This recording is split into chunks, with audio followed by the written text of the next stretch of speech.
നാടിനുവേണ്ടി ജീവത്യാഗം ചെയ്ത മഹാന്മാരുടെ ത്യാഗോജ്ജലമായ ജീവിതത്തിനു മുൻപിൽ നമിച്ചുകൊണ്ട്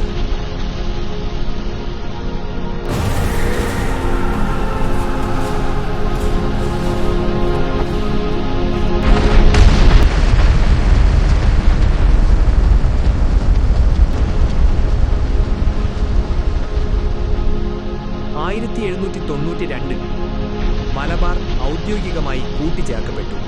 ഇത് ബ്രിട്ടീഷ് ഈസ്റ്റ് ഇന്ത്യ കമ്പനിയുടെ ഭരണപ്രദേശത്തിന്റെ ഒരു നിർണായക ഭാഗമായി മാറി. ശ്രീരംഗപട്ടണം ഉടമ്പടിയെ തുടർന്ന് മദ്രാസ് പ്രസിഡൻസിയുടെ കീഴിലുള്ള മലബാർ ജില്ലയുടെ മൂന്നാമത്തെ കളക്ടറായി 1840 ഹെൻറി വാലന്റൈൻ കനോലി ചുമതലയേറ്റു. കനോലിയുടെ മലബാർ ജില്ലയിൽ ഭരണസാരഥ്യം മുട്ടിച്ചിറ ലഹള, ചേരൂർ കലാപം, കൊളത്തൂർ ലഹള, മഞ്ചേരി കലാപം, തൃക്കാളൂർ ലഹള എന്നിവകൾ ഉൾപ്പെടെ മാപ്പിള ലഹളകൾ ശക്തമായ കാലത്തായിരുന്നു. 1841 മുതൽ 1855 വരെ മലബാർ ജില്ലയുടെ ചുമതല വഹിച്ചിരുന്ന ഇദ്ദേഹം ഒട്ടേറെ പരിഷ്കാരങ്ങളും വികസന പ്രവർത്തനങ്ങളും ജില്ലയൊട്ടാക്കി നടപ്പിലാക്കിയിരുന്നു. ഒപ്പം തന്നെ കർഷക പോരാളികളുടെ നേരെ മർക്കടമുഷ്ടി പ്രയോഗിച്ച ഉദ്യോഗസ്ഥനായാണ് കനോലി ചരിത്രത്തിൽ അറിയപ്പെടുന്നത്. ഒട്ടേറെ സ്വാതന്ത്ര്യ സമര സേനാനികളെ അടിച്ചമർത്തിയ കലക്ടർ കൂടിയായിരുന്നു കനോലി. 7581 പേരെ അറസ്റ്റ് ചെയ്ത് ആൻഡമാൻ, ആസ്ട്രേലിയ എന്നിവിടങ്ങളിലേക്ക് നാടുകടത്തിയത് തുടങ്ങിയ ചെയ്തികൾ മാപ്പിള പോരാളികളെ വല്ലാതെ പ്രകോപിപ്പിച്ച സംഭവങ്ങളാണ്.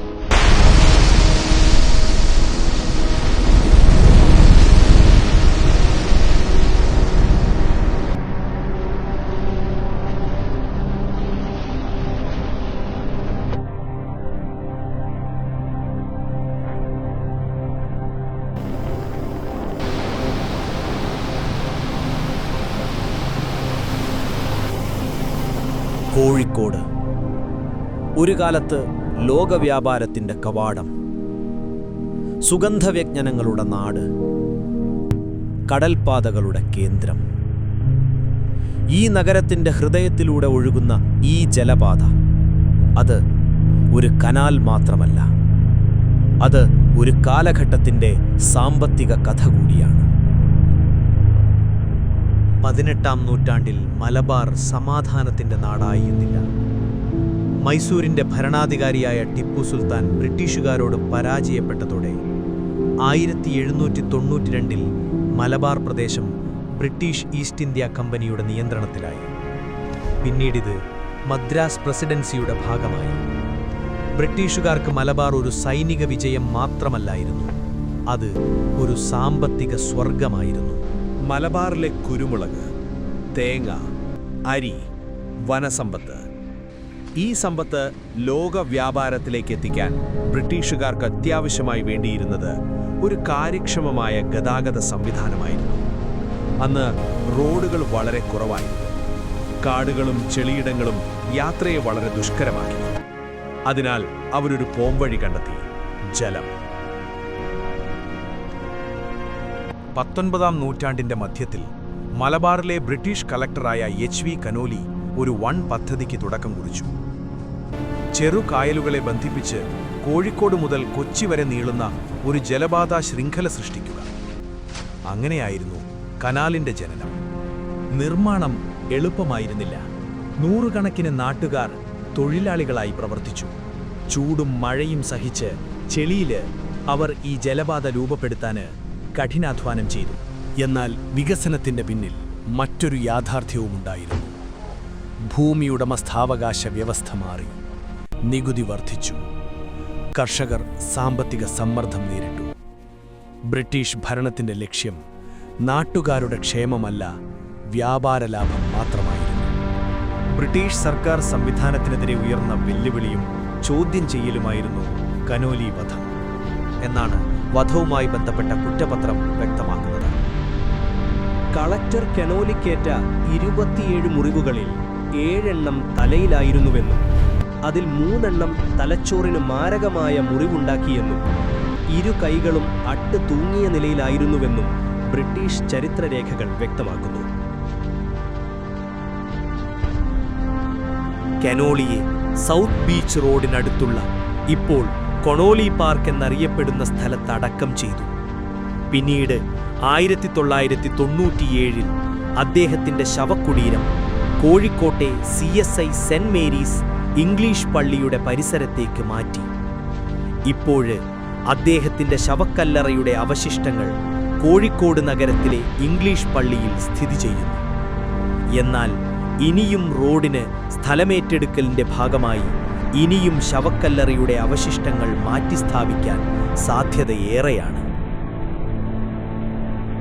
കനോലിയുടെ മരണത്തോടെ ഭാര്യ ആനും 2 കുട്ടികളുമടങ്ങുന്ന കനോലിയുടെ കുടുംബം ഇംഗ്ലണ്ടിലേക്ക് മടങ്ങി.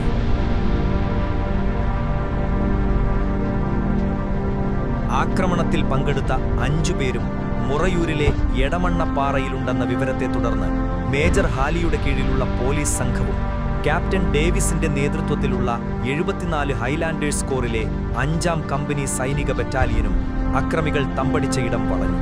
കീഴടങ്ങാൻ കൂട്ടാക്കാത്തതിനെ തുടർന്ന് പീരണ്ടി ഉപയോഗിച്ച് കെട്ടിടം തകർത്ത് കനത്ത വെടിവെപ്പിലൂടെ 5 പേരെയും പിടികൂടി കൊന്ന് മൃതദേഹങ്ങൾ ഒറ്റ തൂക്കുമരത്തിൽ കെട്ടിത്തൂക്കി.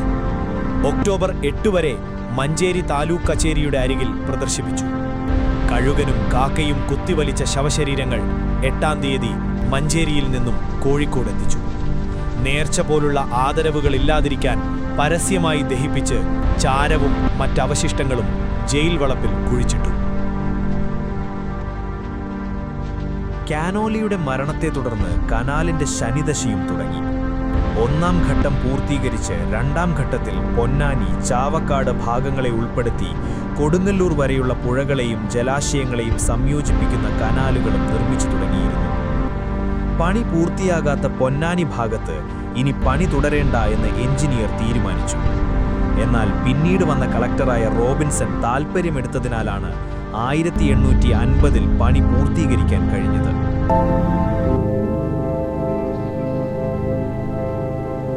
കാലക്രമേണ റെയിൽവേയും റോഡുകളും വികസിച്ചു. ജലഗതാഗതത്തിന്റെ പ്രാധാന്യം കുറഞ്ഞു. ഒരു കാലത്ത് തിരക്കേറിയിരുന്ന കനാൽ പതിയെ നിശബ്ദമായി. ഇന്ന് കനോലി കനാൽ പ്രതാപം നഷ്ടപ്പെട്ടെങ്കിലും അതൊരു ചരിത്ര സ്മാരകമായി നിലകൊള്ളുന്നു. ബ്രിട്ടീഷ് ഭരണത്തിന്റെ മറക്കാനാവാത്ത അടയാളം, മലബാറിന്റെ വ്യാപാര ചരിത്രത്തിന്റെ സാക്ഷ്യം. അതിന്നും ഒഴുകുന്നു നിശബ്ദമായി, ഒരുപാട് കഥകൾ പറഞ്ഞുകൊണ്ട്.